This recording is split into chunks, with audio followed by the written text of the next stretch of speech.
Praise the Lord साथियों, स्वतंत्रता दिवस की आपको ढेरों कुछ शुभकामनाएं। और आज इस अवसर पर मैंने बाइबल से जो वचन लिया है वो है गलतियों उसका 5 अध्याय, उसका पहला पद और 13 पद। और हम देखते हैं कि गलतियों 5 और उसका 1 में परमेश्वर का वचन हमें बताता है कि मसीह ने स्वतंत्रता के लिए हमें स्वतंत्र किया है, अतः इसी में स्थिर रहो और दासता के जुए में फिर से ना जुतो। थोड़ा सा हम देखते हैं कि परमेश्वर ने जो मनुष्य की रचना करी, जो उसने मनुष्य को बनाया, तो परमेश्वर का क्या उद्देश्य था उसके पीछे। तो हम देखते हैं कि इसके पीछे जो परमेश्वर का मुख्य उद्देश्य था वो ये था कि मनुष्य की संगति परमेश्वर के साथ रहे, यानी कि परमेश्वर उसके साथ संगति में रहना चाहता था। लेकिन हम देखते हैं कि मनुष्य ने पाप किया। सब मैं नहीं बताऊंगा, सब हम जानते हैं। मनुष्य के द्वारा पाप हुआ और वो संगति जो थी परमेश्वर के साथ, वो संगति जो थी वो ख़त्म हो गई और एक तरह से मनुष्य जो है वो परमेश्वर से अलग हो गया, क्योंकि परमेश्वर पवित्र है और मनुष्य पापी। और ये पवित्रता और पाप ये दोनों एक साथ नहीं रहते। और इसी तरीके से चलता रहा और फिर ऐसा हुआ कि परमेश्वर से रहा नहीं गया, परमेश्वर से देखा नहीं गया और परमेश्वर ने पहल की और उसने अपने प्रिय पुत्र के द्वारा उस संगति को जो खो गई थी, उस संगति को परमेश्वर ने अपने प्रिय पुत्र प्रभु यीशु मसीह के द्वारा उसने दोबारा स्थापित किया। और गलतियों 5 और 1 का जो यहाँ पे अर्थ है, यीशु के कार्य का उद्देश्य, जो प्रभु यीशु मसीह ने कार्य किया उसका उद्देश्य है। और पौलुस हमें यहाँ पे याद दिलाता है कि क्रूस पर यीशु के कार्य का जो मूल उद्देश्य है वो पाप की गुलामी से स्वतंत्र करना था। जो इंसान पाप की गुलामी में फंस गया, उसकी दास्ता में फंस गया, तो प्रभु यीशु मसीह ने जो कार्य किया उसका मेन उद्देश्य यही था कि उस पाप की गुलामी से मनुष्य स्वतंत्र हो जाए। और ये स्वतंत्रता जो है ये सिर्फ केवल एक बातों में नहीं है कि भाई बातों में हो गई, कहानियों में हो गई, किस्सों में हो गई, लेकिन ये वास्तविकता है जिसमें हमारे जीवन और परमेश्वर के साथ जो हमारे रिश्ते ख़त्म हो गए थे, जो संगति टूट गई थी, इस कार्य के द्वारा, प्रभु यीशु मसीह के क्रूस पर कार्य के द्वारा, उसमें इतनी शक्ति है, इतनी सामर्थ्य है कि वो उस रिश्ते को, उस संबंध को पुनः स्थापित कर दे। और इस प्रकार प्रभु के इस कार्य ने इस संगति को दोबारा से वहाँ पर बनाया। और यहाँ पर हम इस वर्ष में हम 2 चीज़ें देखते हैं, 2 बातें देखते हैं। पहली चीज़, स्वतंत्रता में दृढ़ रहना, स्थिर रहना। प्रभु यीशु मसीह में जो हमें स्वतंत्रता मिली है, हमें उसमें स्थिर रहना है और हमें अपनी स्वतंत्रता में दृढ़ रहना है, यानी कि स्थिर रहना है, यानी कि उसमें बने रहना है।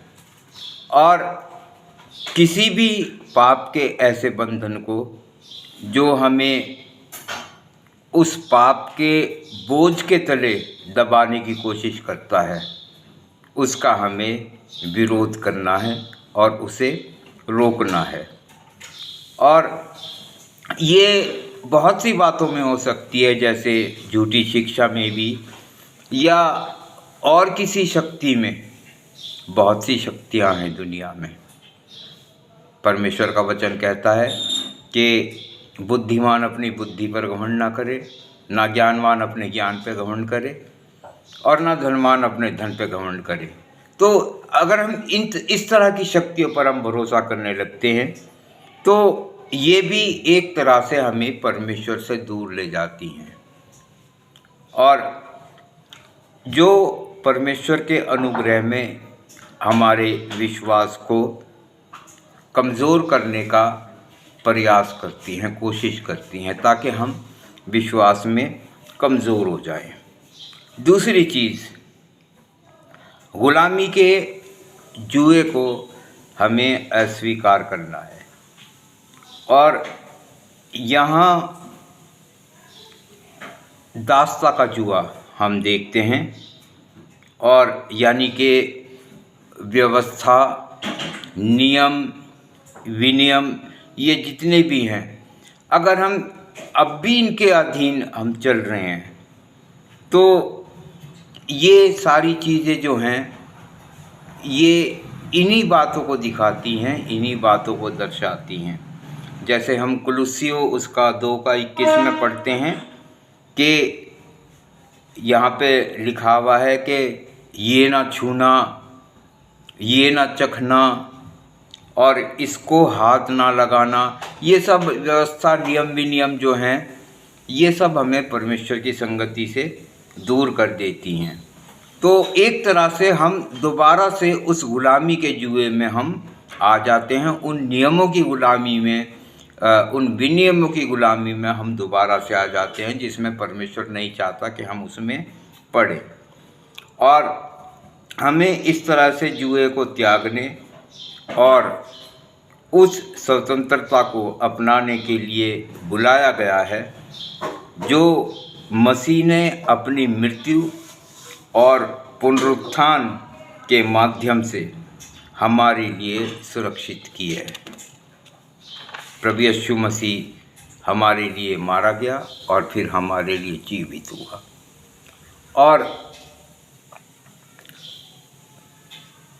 कैसे वो कहता है कि जब तुम्हें ये स्वतंत्रता मिली है तो इसमें स्थिर रहो। तो कैसे हम इसमें स्थिर रह सकते हैं? और इसका जवाब हमें मिलता है गलतियों 5:13 में। वहाँ पर लिखा है, प्रेम से एक दूसरे के दास बनो। इंग्लिश वर्जन में अगर हम देखें तो इंग्लिश वर्जन में थोड़ा सा डिफरेंस यहाँ पे हो जाता है। इंग्लिश वर्जन में आया है, but by love serve one another, यानी कि प्रेम से एक दूसरे की सेवा करो। यहाँ जो एक्चुअल वर्ड है वो ये है कि प्रेम से एक दूसरे की सेवा करो। और परमेश्वर का वचन हमें बताता है कि आपस में प्रेम को छोड़ और किसी बात में किसी के कर्जदार ना बनो।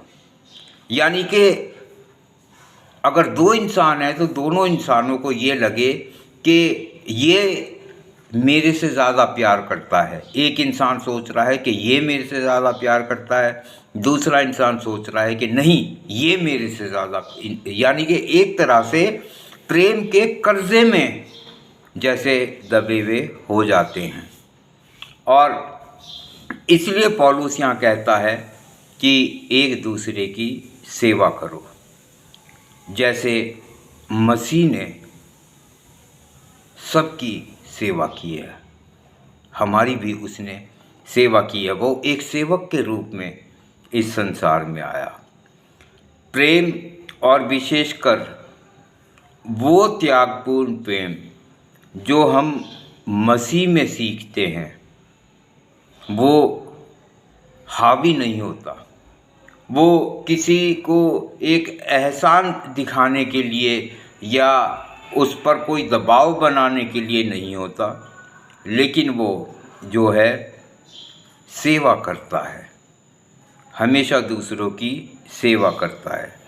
गौर करिए कि कैसे यीशु स्वयं जो था वो एक सेवक बन गया और प्रेम ही था जिसने उसे ऐसा करने के लिए प्रेरित किया। पौलुस गलातियों उसका 2 उसका 20 में कहता है, परमेश्वर के पुत्र ने मुझसे प्रेम किया, इसलिए उसने मेरे लिए अपना प्राण दे दिया। क्योंकि उसने मेरे से प्रेम किया, इसलिए इतना प्रेम किया कि उसने अपना प्राण भी मेरे लिए दे दिया। और यही बात हमें यहाँ पर ये सिखाना चाह रहा है कि प्रेम से एक दूसरे की सेवा करो, यानी कि त्यागपूर्ण प्रेम। जो त्यागपूर्ण प्रेम है वो ही हमें एक दूसरे की सेवा करने के लिए प्रेरित करता है। अब यहाँ पर एक सवाल आता है, कोई पूछ भी सकता है, क्या यीशु लोगों को दासता से आज़ाद कराने नहीं आया था? हाँ, वो आया था। उसने हमें शैतान और पाप की गुलामी से आज़ाद किया ताकि हम मसीह के सेवक बन सकें। और अब पौलुस हमें जो कि अब हम मसीह के सेवक बन गए हैं वो बताता है कि अब प्रेम से एक दूसरे के सेवक बनो। रोमियो 6 उसका 20 यहाँ पर कहता है, जब तुम पाप के दास थे तो धर्म की ओर से स्वतंत्र थे। और इसी का ही 22 कहता है, परंतु अब पाप से स्वतंत्र होकर और परमेश्वर के दास बनकर तुमको एक फल मिला है जिससे पवित्रता प्राप्त होती है और उसका अंत अनंत जीवन है। मसीह में स्वतंत्रता और सेवा, ये दोनों चीज़ें एक दूसरे से अलग नहीं हैं, बल्कि वो एक दूसरे के सबसे करीब है, बहुत करीब है दोनों, स्वतंत्रता और सेवक यानी कि सेवा। और इसलिए मसीह में स्वतंत्र भी हैं और एक दूसरे के सेवक भी हैं, दोनों ही चीज़ें हैं यहाँ पर। और यही मसीह हमसे चाहता है। वास्तव में एक दूसरे के सेवक बनकर ही हम मसीह से प्राप्त स्वतंत्रता का पूरा अनुभव हम कर पाते हैं। अगर हम एक दूसरे के सेवक नहीं बन पाते तो फिर हम उस स्वतंत्रता का अनुभव नहीं कर पाएंगे। एक एप्लीकेशन यहाँ पर है। इस आयत को यहाँ पर लागू करने के लिए सबसे पहले उस आज़ादी पर विचार करें जो मसीह ने हमारे लिए हासिल करी। मसीह ने उस आज़ादी को हमें दिया, तो इसका मतलब वो मसीह के पास है। और क्या आपके जीवन में ऐसे पहलू हैं जहां आप अभी भी गुलामी के बोझ के तले दबे हुए महसूस करते हैं,